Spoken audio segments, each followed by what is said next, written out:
AEW Dynamite starts off with Swerve versus Will Ospreay. They put on a banger match. What Swerve and Will Ospreay put them two in the ring. They're going to put on a banger match, but ends up ending with the time limit ends up running out. They ran out of time. Then you end up getting the Death Riders. They end up surrounding the ring. You end up getting the Young Bucks ends up sneak attacking Swerve Strickland. They end up attacking Swerve while Will Ospreay was on the outside because Will Ospreay was too exhausted, and too tired, and too worn out due to his match against Swerve. They're attacking Swerve. They end up handcuffing Swerve. Then they end up bringing out the boots with I think with the thumbtacks on them. The boots that they press. That press to pump it up with the thumbtacks.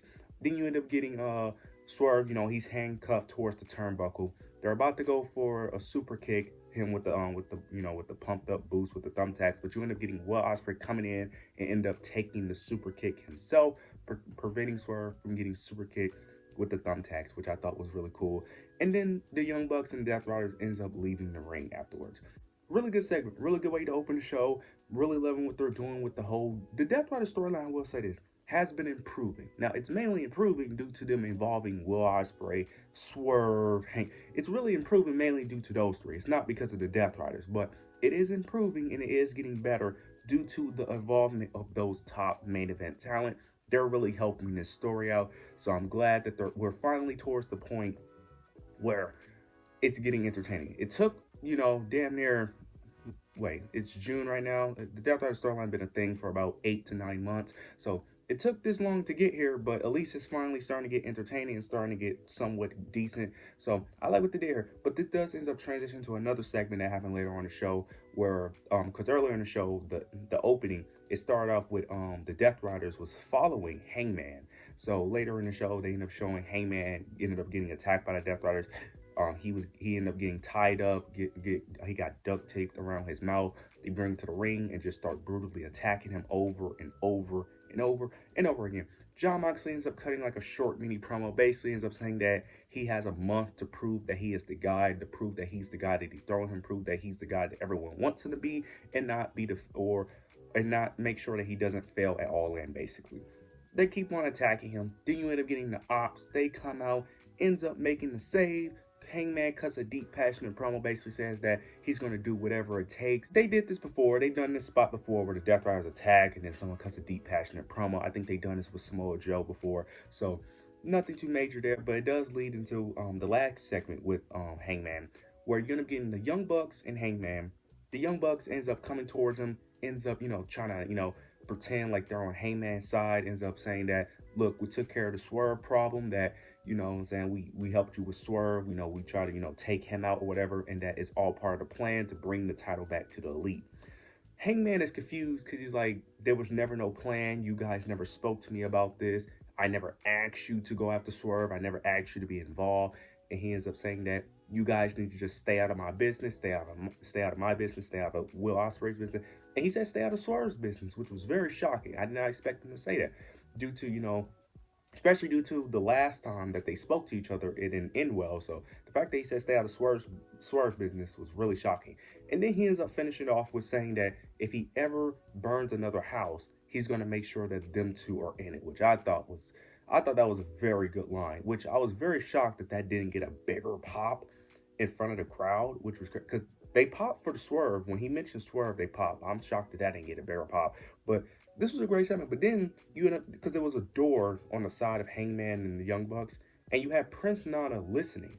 But also Swerve Strickland was also listening as well. Prince Nana ends up running towards Swerve, ends up saying that did he hear all that? And Swerve ends up saying that he did. So Swerve finally knows that Hangman is not working with the Young Bucks, because the whole reason why Swerve had a problem with Hangman going after the world title is because he felt like deep down that he was working with the Young Bucks.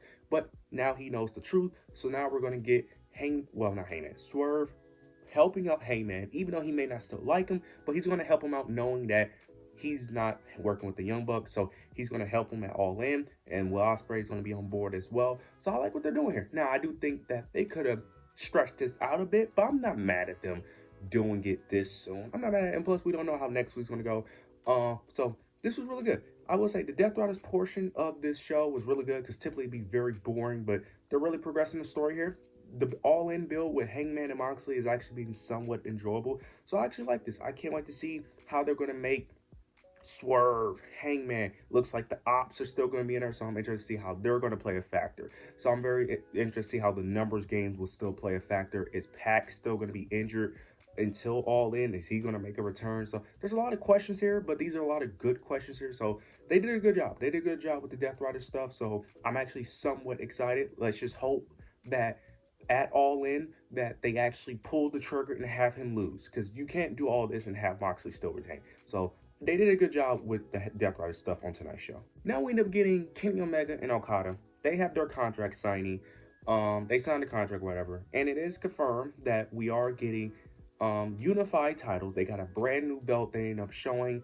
I'm not the biggest fan of the belt. The belt isn't bad, but it's because the shape of it. They have like more of a circle shape. I kind of wish they would have had more of a rectangular or square shape, but it is unified. Thank God, because we do not need no more titles. Thank God that they're merging these two titles, because the Continental and International, we don't need both. Thank God they're merging them. So they end up signing the contract. Then you end up having them have a stare down. Then you get Don Callis. He comes out and he starts saying, all this stuff. He ends up saying that he doesn't understand why Kenny or Okada are fighting. He ends up saying that Takeshita and Kyle Fletcher should be in the place of Kenny Omega. Then you end up getting Kenny Omega stopping him and ends up saying that, look, we're not falling for your tricks. I know all your tricks. I know all the shortcuts you're trying to do that we're not falling for, and that they got to go to the back of the line. Don Callis ends up mentioning that he doesn't know all of his tricks. Okada ends up attacking him from behind.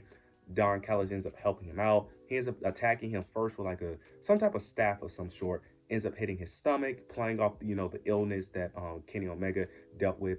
Then he ends up going on the top rope because they was finna stretcher him out. Okada goes on the top rope and hits an elbow drop to his stomach, and then Kenny Omega starts bleeding. Then he starts bleeding from the mouth, which was very brutal. I like what they did here. This feud actually got somewhat entertaining, because I was like, you cannot do just the basic, these two had history back in Japan, or these two are two big stars, let's have a match. Like, you can't do that. So I like what they're doing here. I do like what they're doing here, especially playing off, the illness and the sickness of Kenny Omega. I like what they did here, because even I was worried. The blood and all that, like, that was really good. I really enjoyed what they did here. Tonight's show overall was decent. The Dynamite portion, the collision portion, I didn't even watch that. I'm not wasting my time. But the Dynamite portion of the show was really good. This was really good. I hope they continue with stuff like this. Now, my only concern is that how long is Kenny Omega going to be out? Because is he going to be out for a week, 2 weeks? That's the only thing to continue this build. And it looks like Don Callis is going to be involved. Now, I will say this. The only reason why I feel like Don Callis is even involved in this, I get that he has history with Kenny Omega, but to be honest, it's just like why I feel like we should have been into that. But the only reason why I feel like he's even involved in this is because they need a mouthpiece. That's the only reason why I feel like this is even happening, is because Okada needs a mouthpiece, so you have Don Callis to speak for him, which I don't completely hate, but it's just like, we done this Don Callis Kenny Omega stuff so many times, it's like I'm kind of just over it. But overall, the segment was really good, and I actually have some interest in this match, so they did a good job there. Now the last thing I want to talk about is the Mercedes Moné and Toni Storm. Toni Storm had a match. They did the repeat of what they did last week with Mercedes watching the match, eating something. After the match, Toni Storm wins, of course. Mercedes ends up approaching Toni Storm. For whatever reason, you have Mercedes rubbing her face against Toni Storm, about to damn near make out. I understand why Toni Storm does it, but Mercedes doing it, I just didn't understand. I guess you could say that's more of a heel thing because she's copying her, but Mercedes attacks her. Then you get Mina Shirakawa tries to come for the save. Mercedes runs out the ring, comes back in the ring, attacks Mina, then she holds the AEW World Championship. That's it.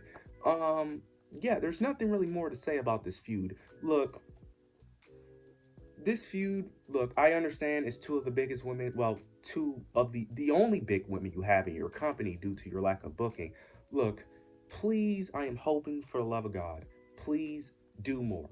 Do more. I'm not saying that the story needs to be something groundbreaking, but we need more than just these are your two biggest women in your division. Like, we need more.